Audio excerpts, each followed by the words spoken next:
quando tu tá num campeonato internacional, é muito pouco que precisa pra ser um desastre, né? E hoje foi. Fala galera do Mais, hoje eu tô aqui com o Talkers, depois da série contra o 100 Thieves. Toca, eu queria começar te perguntando sobre aquele swap, cara. Do jogo 1 mesmo, aquilo ali te surpreendeu de alguma maneira? Porque parece que a gente ficou atrás em tudo. Eu acho que Cara, surpreendeu. surpreender. Depende Surpreendeu os do jogadores. quesito. Obviamente a gente sabe que tá rolando, a gente assistiu todas as ligas, né? Uhum. Agora, que ia acontecer, a gente não tinha certeza. E, e mesmo que acontecesse, não era para ser o fim do mundo, assim. Era só pra gente tancar ali os primeiros levels e depois buscar o match. A Rek'Sai ia ficar um pouco atrás, Sim. mas tava tudo bem. Só não era pra ter Só mantido durante que muito a gente tempo. começou a cometer uma série de decisões erradas. A gente manteve um V2, Ah. a gente deu trade sides quando eles tinham pego larva e começou a sair de controle. E quando a gente viu, a Rek'Sai já tava 40 CS atrás. E aí, obviamente, o jogo fica muito difícil, né? Então, nossas respostas aos swaps, o nosso mapa no geral foi muito, muito, muito ruim hoje. É, cara, assim, eu senti que o mapa a gente não conseguia trocar. E aí eu gostaria de saber se você sentiu isso durante a semana também, porque a Red conseguiu treinar, certo? Uhum. Então, era algo que você já estava observando? Não, pelo que pareça, não. Nossos treinos, eles estavam. Eu não vou dizer que eles estavam indo perfeitos, mas a gente estava jogando um League normalmente ali até os 14, 15 minutos. Muito, muito, muito bom mesmo. A gente treinou contra os melhores times aqui do NA. FlyQuest. E era uma força nossa que a gente estava bem confiante. E normalmente, dentro disso, ia muito swap, ia muito macro, o 2-1-2. E tudo isso a gente estava fazendo muito bem.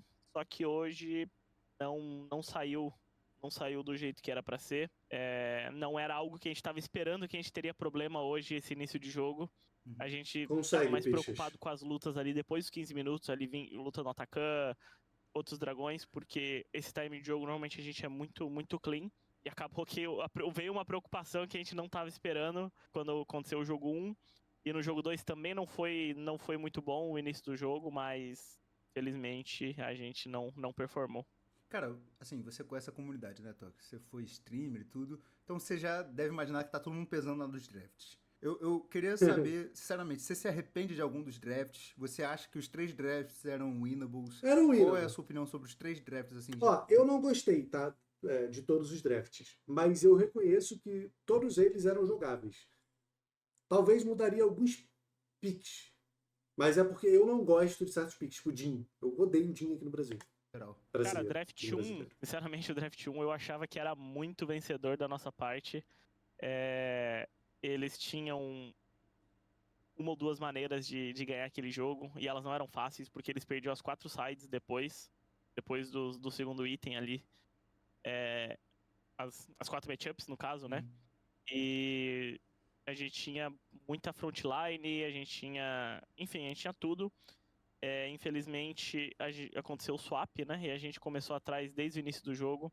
E, obviamente, quando a gente tem uma comp daquele jeito e sai atrás no jogo e eles começam a pressionar, a gente vai perder. E aí vai parecer horrível, sendo que numa Uhum. situação, mesmo que a gente tá um pouco atrás, ainda era boa. E jogo 2 eu acho que tava muito bom pra gente. A gente Jogo 2 é Oriana e Silas. Se for, eu achei esse draft bom. O jogo 1 eu não gostei da gente ter dado o Kong pra eles. Eu acho que dá muita força. E a Rek'Sai também foi bem ruim. tinha early game mais forte, Uhum. a gente tinha Shin e Brown que conseguiu fazer muita coisa, a gente tinha boas matchups nas sides também, então aquele jogo era muito decidido nas lutas. Só que, apesar da gente estar ganhando as lutas, a gente ter ganho algumas lutas, a gente estava sangrando muita wave na side. Muita, muita, muita. Muita. Toda play que a gente Sim. fazia, a gente perdia 2 waves, a Eu gente falei perdia isso plate. E das aí waves. não tem muito o que fazer se tu fica atrás, certo? Se teus bonecos estão com menos stats, menos itens Uhum. por ter menos minions, não tem muito o que fazer, vai parecer sempre muito difícil. Obviamente, se o jogo fosse muito pra depois, era chato a cena, principalmente, né? Uhum. Mas a gente tinha muito poder de early game e acabou que a gente sangrou muita wave e não conseguiu pegar os itens. Cara, o jogo 3 a gente tava realmente sem ideia. Parecia um pouco Uhum. A gente tava um pouco sem Sentiu saber a melhor o jogo direção. 2. E a gente arriscou algo que era o Smolder contra o Sion, que normalmente dá muito certo nos treinos, porém o nosso Smolder não foi contra o Sion. O que rolou ali, cara? Essa é a história. Cara, a gente assumiu que o Sion ia swapar, Olha lá. porque é o Pô, isso é Smolder, uma né? merda, mano. E aí a gente tentou seguir, só que a gente não calculou que se eles não swapam, ainda era melhor o Smolder tá top, certo? Uhum. E aí, bom, aí ali já ficou estranho. O resto da história, né? Cara, E depois Cara, é que reswapar era muito difícil pelas condições das lanes, tá ligado? O Rabelo até jogou bem a wave, mas ele perdeu muita vida. Alguém ia perder. tinha a oportunidade de dar o match e a gente voltou pro bot de novo. Aí não tinha mais o que fazer. Acho. Nessa hora, acho que é 7 minutos, não é isso aí que ele tá falando? Essa hora eu achei que a gente ia dar match. Mesmo com o Smolder um pouco atrás em XP, mas o Smolder foi bot. Eu falei, pô, eu acho que eles acham que o Sion vai bot agora, aí não foi. cara, assim, eu queria que você também falasse de forma overall como foi aí a passagem pela Cross Conference, assim, o que você sente que fica como resultado final, assim, pro time da Red, que, pô, um time novo e tudo, como é que você avalia essa viagem, assim, quase, né? Cara, foi. É sempre bom ter experiência internacional. Eu queria muito que a rapaziada pudesse ter isso, porque eu falei pra eles que muitas coisas do que eles acham que sabem sobre LoL ia mudar. Sim. E de E fato, mudou. muitas coisas mudaram, tendo treino com os bons times daqui.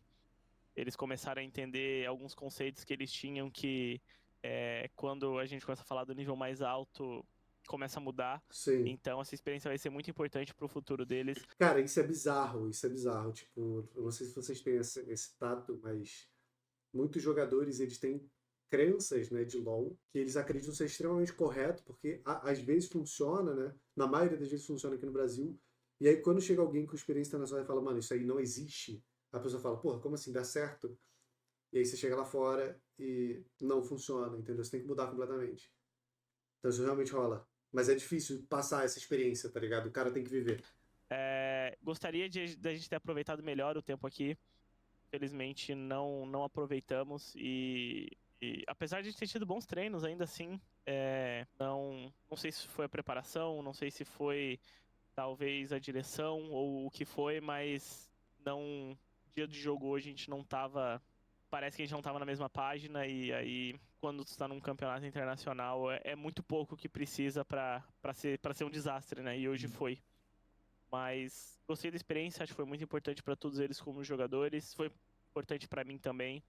Só fico um pouco triste que acho que a gente não usou da melhor forma, mas agora é voltar pro Brasil, né, e ver o que a gente tira disso. Eu ia perguntar isso, então vocês não continuam por aí, não vai rolar bootcamp nem nada, né? Não, até porque aqui não vai nem ter time, né? É, fato.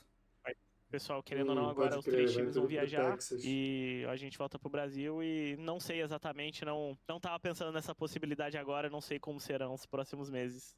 Justo. Cara, eu queria te fazer uma pergunta um pouco mais, assim, até que teórica mesmo, né? Se você se arrepende de alguma parada de, tipo assim, preparação, como você lidou aí, tipo, com a rotina durante a cross conference, você teve algum arrependimento, assim? Você se arrepende de alguma coisa que você ou a Red fizeram? Arrepender é uma palavra muito forte. Uhum. Faria diferente, então, talvez? Talvez eu tentaria me certificar que a gente tá na mesma página e que todo mundo falou o que deveria ter sido dito pra ter um direcionamento mesmo, mas assim, não acho que foi algo grande ou um problema gigantesco assim que a gente teve, foi mais não aparecemos hoje no dia, a gente estava confiante com o league que a gente tinha, não demonstramos hoje e o 3-0 foi mais que justo. Cara, e assim, você ainda vê um gap? Tipo assim, o Brasil tem um gap pro NA, ou a Red tem um gap pro NA? Você vê isso? Tipo, é um gap claro? Perderam, tem que ter. Cara, escrimando com os times, eu não sinto gap tão grande em todas as áreas. São poucas áreas que eu acho que acabam afetando. Eu sinto que aqui a rapaziada é muito mais. Eles têm a capacidade Eles têm muito mais capacidade de jogar em time, eles respeitam muito mais coisas Sim. como condições de draft ou condições de tu não poder jogar, sabe? De ser, às vezes simplesmente precisa existir no jogo, não cometer Não dar engage na Irelia na frente do golem, não é isso que a gente quer. Nós queremos controlar o jogo, jogar mais as waves. erros.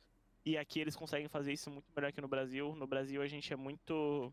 A gente erra muito porque a gente tenta muito e às vezes o jogo ele só precisa não acontecer nada, sabe? E eu sinto que É nenhum time no difícil. Brasil tem essa capacidade É. de não fazer nada e ganhar o jogo dessa forma. E aqui eles têm. Quando eles te colocam em posições que eles sentem que, à medida que o jogo passar, ele vai ganhar, eles estão tranquilos. Eles não se desesperam, eles ficam na boa, eles só te ameaçam a fazer alguma coisa e não fazem. E no Brasil, os jogadores eles não têm ainda essa disciplina de entender concordo. que existe certas condições de draft que te dão uma chance maior de ganhar, certas condições de jogo que é não fazer nada e isso no Brasil a gente ainda não tem. E tinha quando você era pro player? Cara, eu não sei, o jogo mudou muito. O jogo mudou totalmente, na verdade. Muitas coisas que se faz hoje não dava pra fazer no passado por conta de como os Champions eram. E muitas coisas do passado não dá pra fazer hoje. Mas é porque o jogo Eita, travou antigamente tudo. era muito mais lento, tinha muito menos ações pra se fazer. Então, naturalmente, Não os tinha times lava, não estavam tinha atacante. mais tranquilos em só existir no mapa em alguns momentos. Porém, hoje em dia tem muita coisa, então às vezes se sente muito pressionado a fazer algo, se sente ansioso e não calcula bem. Simplesmente, às vezes, é uma questão de número mesmo. Eventualmente, o teu número vai ser melhor que o dele e tá tudo bem. E no Brasil, a gente não tem essa disciplina e essa resiliência, às vezes, pra só aceitar essas coisas.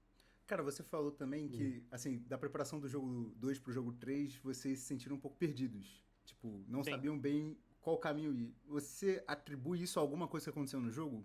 Sei lá, tipo assim, a gente não tava conseguindo Confiança pegar também, wave, mano. a gente tava ganhando as lutas e não pegava gold. Tipo, o que foi que aconteceu que fez vocês se sentirem perdidos? Cara, normalmente, como eu falei, a gente tava muito confiante com os nossos primeiros 15 minutos de game, certo?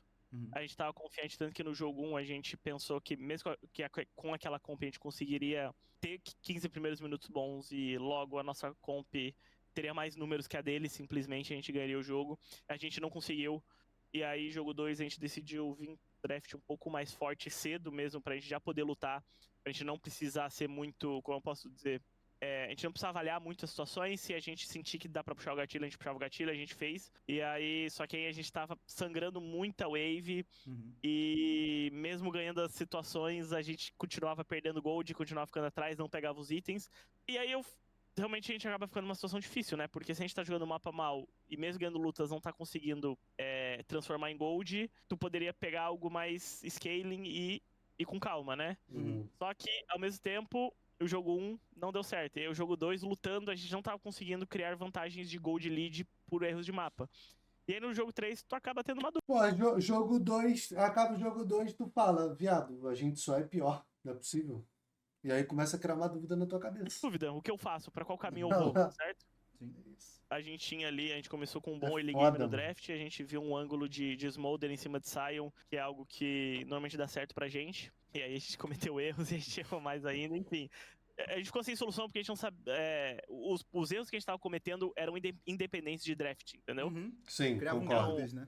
Concordo Como pra solucionar caralho. esses problemas em draft. Algumas séries a gente pode, só igual a série contra a Shopify, guys, vamos pegar aqui o top ganhando, vamos splitar, que tá tudo bem. Os problemas que estão acontecendo, eles vão se corrigir, entendeu? A gente não achou uma linha no draft que corrigisse os problemas de hoje. Eles pareciam maiores do que draft necessariamente. Cara, minha última pergunta, não é bem uma pergunta, mas eu queria que você pegasse o momento final para fazer uma avaliação sobre o seu trabalho enquanto head coach nesse primeiro split na Red, agora que a história chega ao fim, né? O espaço é seu. Cara, como coach, acho que eu superei expectativas que a maioria das pessoas tinham. E até mesmo, acho que o time como um todo superou expectativas, né? E com certeza o meu trabalho não teria sido relevante se eu não tivesse bons jogadores no time. E eu acho que eles provaram que eles são ótimos jogadores. Até não ter meu trabalho muito ir por cima do que eles fizeram. Acho que da minha parte eu poderia ter feito mais, sem dúvida. Em alguns momentos acho que alguns momentos faltou eu cobrar mais, eu ser mais chato e até demandar mais de todo mundo. Acho que eu optei por a gente manter um clima legal. Não me arrependo, mas acho que em alguns momentos eu poderia ter balanceado melhor isso e eu fico triste que pode ter sido isso talvez a diferença hoje, eu não sei. Preciso pensar bem do que aconteceu, mas tô feliz de qualquer jeito de ter tido um resultado tão bom, tão rápido. Isso, sem dúvidas, eu agradeço aos moleques, ao Bells e ao Strazi que acreditaram na ideia, acreditaram na filosofia e compraram, e a gente como um time foi longe. Então, eu acho que o meu resultado como coach eu só tenho a agradecer por eles mesmos, que sem eles nada seria possível. Então, fica aí o meu agradecimento a eles Humilde. por acreditarem em mim Humilde. e por seguirem o que eu É, propus. Split da Red tá pago, Eu agradeço Tocão. pelo seu tempo, Tocão. Bom Tá descanso, pago. mano. Valeu Obrigado. pelo papo. Tamo junto, cara. Tá pago, tá pago. Do Tocas como coach, da Red como um time de uma maneira geral. Pô, timaço, mano. Timaço. Altas expectativas neles aí pros próximos splits, mano. Só tem a melhorar esse time. Muito feliz, muito feliz. Não tenha dúvida que superou a expectativa de todo mundo. Inclusive dele mesmo, né? Inclusive dele mesmo. Certamente.